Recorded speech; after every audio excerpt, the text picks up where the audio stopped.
Hello students. So today we are going to discuss about reproduction in diatoms, golden algae. So reproduction, as we have discussed earlier, that reproduction in diatoms can be vegetatively as well as sexual reproduction occurs in diatoms. So vegetative reproduction means a sexual type of reproduction which is always through mitotic division. जब भी vegetative reproduction की या asexual reproduction की बात होती है तो division हमेशा माइटोटिक होगी, यानी माइटोसिस होगी वहां पे.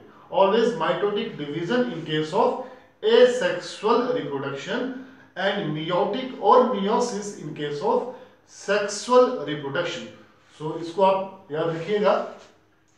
सो vegetative reproduction which is asexual includes mitotic division, and इसमें चीज आप याद रखिएगा, in case of diatoms this vegetative reproduction always takes place during night.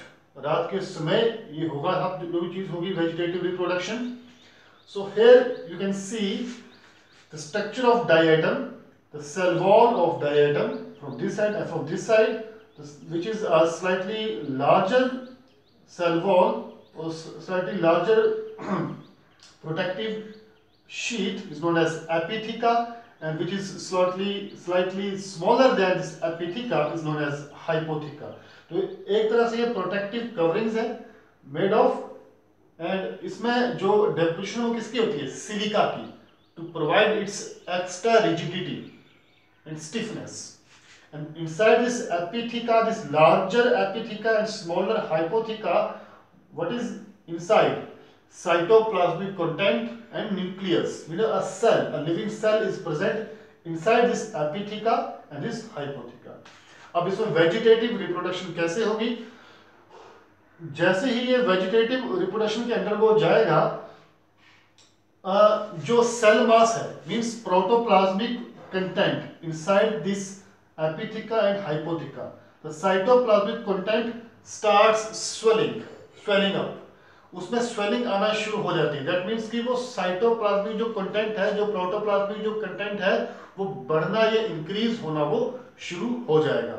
जैसे वो इंक्रीज होना शुरू हो जाता है तो वो धीरे धीरे यहाँ पे देखिए स्ट्रेच होना शुरू हो जाएगा. ये स्ट्रक्चर जैसे ये कंटेंट बढ़ेगा अंदर का, ये स्ट्रेच होना शुरू हो जाएगा.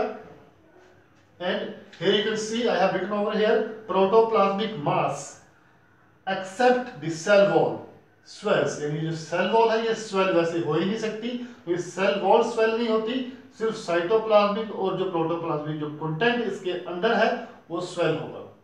उसके स्वेल होने से क्या होगा, जैसा मैंने कहा कि ये देखिए गैप बढ़ जाएगा आपस में. This is larger cell wall region, which is known as epitheca. This is smaller one, this is hypotheca, and inside you can see here what has happened.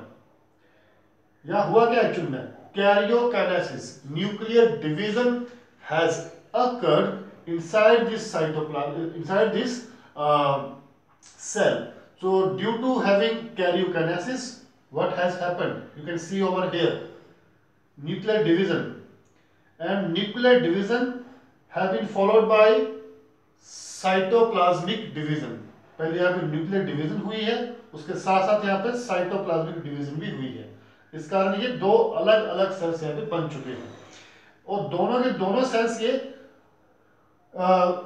ये जो सेल है ये देखिए, ये एपिथीका आ गया लार्जर वन, और यहाँ सेल जो बन चुका है आफ्टर साइटोप्लाज्मिक डिवीजन, कैरियोकिनेसिस यहाँ पे हो ही चुकी थी, और ये जो स्मॉलर वन है हाइपोथिका, और यहाँ जो सेल है ये दोनों, ये अलग हो जाएगा, ये भी यहाँ पे अलग हो जाएगा. जब ये अलग होके आगे अलग से जाएगा कहाँ पे, यहाँ देखिए ये अलग होके चला गया, तो ये अपना हाइपोथिका नया डेवलप कर लेगा. ठीक है, here you can see it is new hypotheca, old epitheca. ये जब अलग होके साइड में गया था तो ये एपिथिका तो पहले का ही था, तब ये क्या डेवलप करना चाहेगा, इसने डेवलप करना है हाइपोथिका को. तो ये new hypotheca has been developed now. Similarly in case of this one, जब ये साइड होकर कहीं गया तो इसके पास ऑलरेडी हाइपोथिका था, देयर इज ओल्ड हाइपोथिका. अब ये क्या डेवलप करेगा, it has to develop a new epitheca. So this is how vegetative reproduction occurs in diatoms. Okay, so karyokinesis is followed by cytokinesis, and protoplasmic content swells, not the cell wall, in case of vegetative reproduction in diatoms. Let's move to the sexual reproduction. As we have discussed earlier, that structurally diatoms are of two types, whether they are pinnate or centric, means rectangular in shape, soap box shaped diatoms, and centric means circular in shape.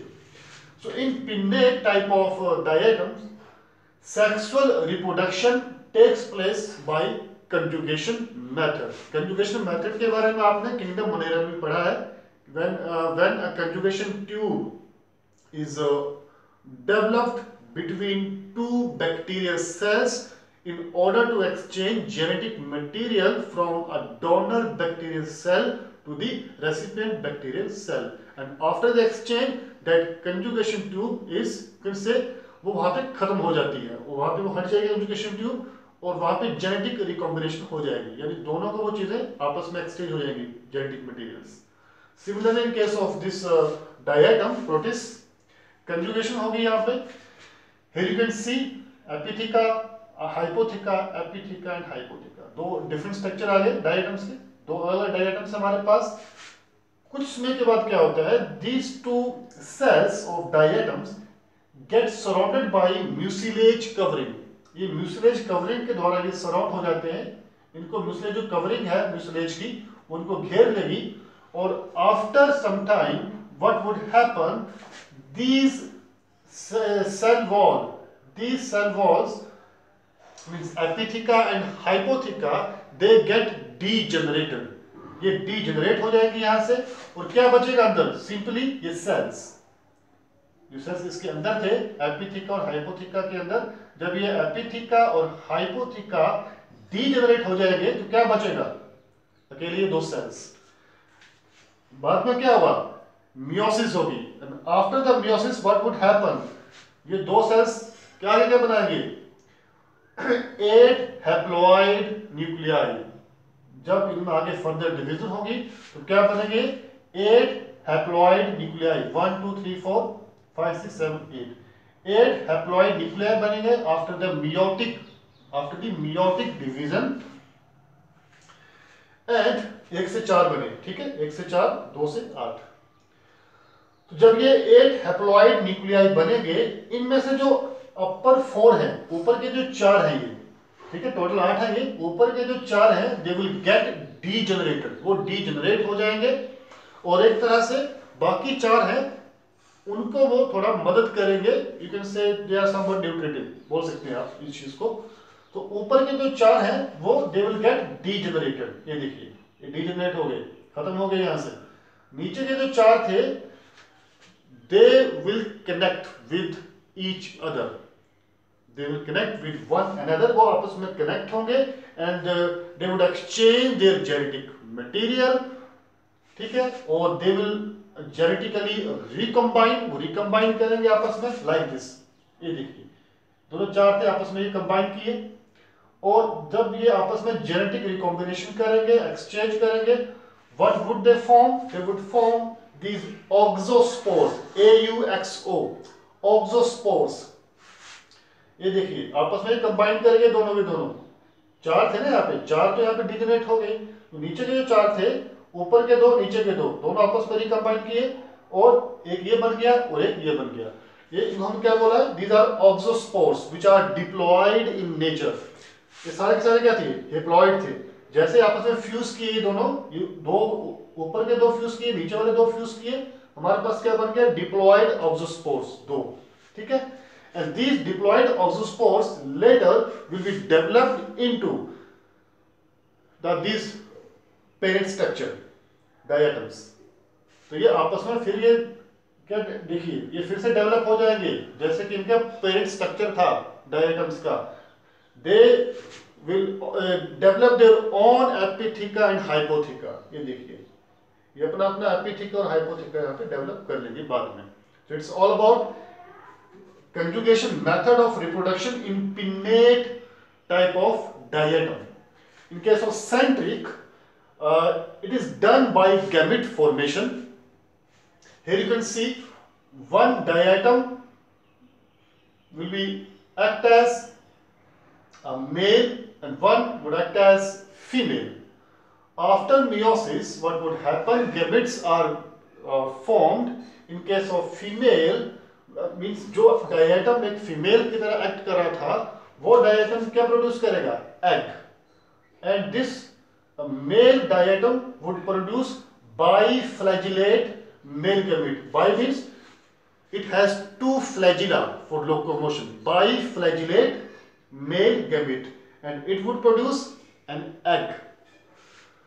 So they will get together and then will get fused. दोनों आपस में fuse होंगे, ये biflagellated male gamete और ये egg आपस में fuse होंगे. And actually this fusion is oogamous type. OOGAMOUS, oogamous type. So why it is known as oogamous type? In case of oogamous type, male gamete has flagella और male gamete has motility, is motile.